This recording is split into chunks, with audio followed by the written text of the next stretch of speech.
have companies that are already skirting their responsibility to pay U.S. taxes here by funneling them through Irish headquarters and these countries offshore.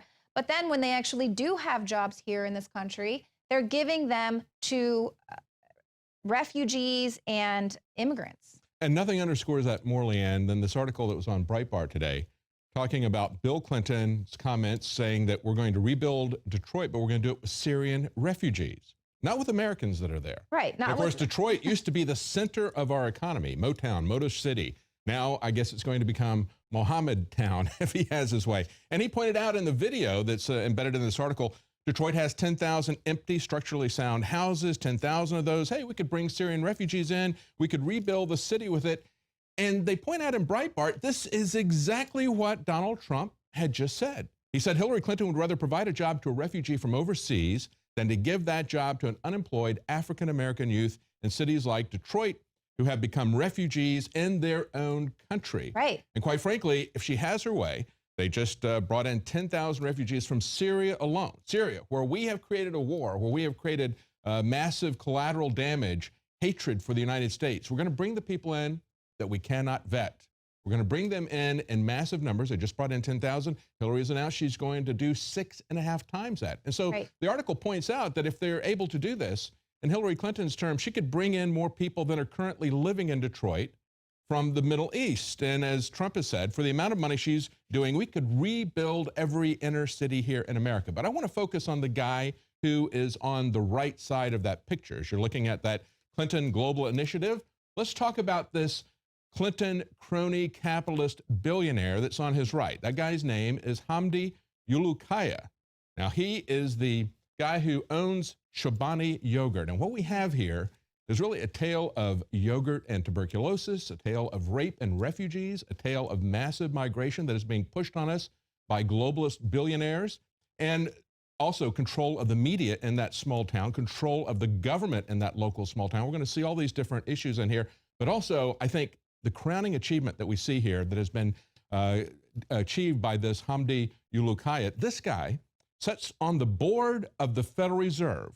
And he's not even an American citizen. He's a Turk, okay? He has not given up his Turkish citizenship, but he is sitting on the board of the Federal Reserve, creating monetary policy here for the United States, and yet this guy is not even an American citizen. But he is highly connected globally. Listen to some of the titles that he's got. He's an eminent advocate to the United Nations Refugee Agency. He's a member of the Presidential Ambassadors for Global Entrepreneurship. He's received a UN Foundation Global Leadership Award, and most importantly, okay, besides his Federal Reserve membership, he has a special title with the president. He is his ambassador, President Obama's ambassador for global entrepreneurship, which means that he gets to meet privately with Obama without the press there. Now, who is this guy? As we said, he's a Kurd. He's a Turkish citizen. According to Bloomberg, he has a fortune of $5.4 billion. That was back in 2013, and deep ties to the Clintons. How did he start? This is very key because this is a tale of how you get rich in America anymore. The rags to riches has to include a payoff to people in government. You have to buy them as well. This guy got his start back in 2005. He took out a small business loan from the government. With that, he bought a craft yogurt plant in New York. He launched it in 2007. In 5 years, Chobani was the #1 selling Greek yogurt. Then he got serious. He bought a couple of New York senators. He bought Chuck Schumer and Kirsten Gillibrand. And then he hired a big lobbying firm, Cornerstone Government, okay? The lobbying firm, he spent $700,000 lobbying with them since 2012. What did he get for that? Well, it ties into Michelle Obama's school lunch program. He was able to, on a fast-track position, this is something for the tofu people to get included in the school lunch program across the country. They spent nearly a decade lobbying and begging the USDA. He did it in only 8 months. And what they did was they got them to say that they're going to replace meat with his yogurt on the menu, okay? Right. And so what he did with that, then he went to Twin Falls, Idaho, small town with only 44,000 people, built the largest yogurt factory in the world, spending $450 million. Now, and that was in 2012 as he was lobbying for the school lunch program. He's pretty certain that was going to go through. Then in 2016, he announced a $100 million expansion of the factory because What he got initially, back in 2012 when he started this, he got a 4-state pilot program that was given to him by the senators who had connections with the USDA. Now he's signed up in all 50 states to push that through. Now, what is he doing in terms of pushing refugee immigration? He recently went to Davos and he told his fellow billionaires that they need to hack the refugee crisis. They need to hack it. How are they going to hack it? They're going to bring in massive workers that they're going to hire instead of American workers. And this is what we said about open borders from the very beginning. And I know he brags about that. Yes, what the globalists do is they export jobs, they export the factories rather, and then they import the workers. And that's what's going on here. And he's got already his founding members. He's going to have 100 multinational corporations. His founding members are UPS, MasterCard, LinkedIn, Western Union, IKEA, and others. What has it done to the small town of Twin Falls? Now, this is a small town with only about 44,000 people. He is bragging that 30% of his workforce is migrant refugees. He also brags that they speak 11 different languages, and he has to hire translators to work there 24/7, around the clock. Now, Idaho is one of the top 5 states to get refugees per capita. Many of them are sent to this Twin Falls area to work in the food business. And this was the location in June of this year of the story that we covered about the rape of a 5-year-old girl by 3 other juveniles. Now, they videotaped that rape.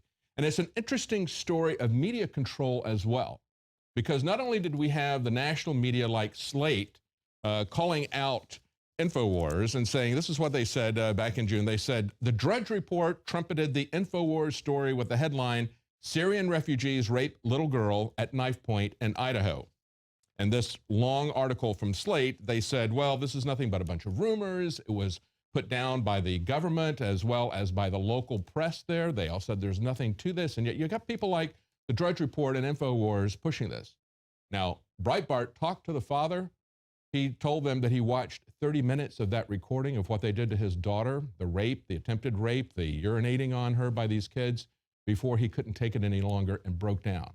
It is not a fabricated story.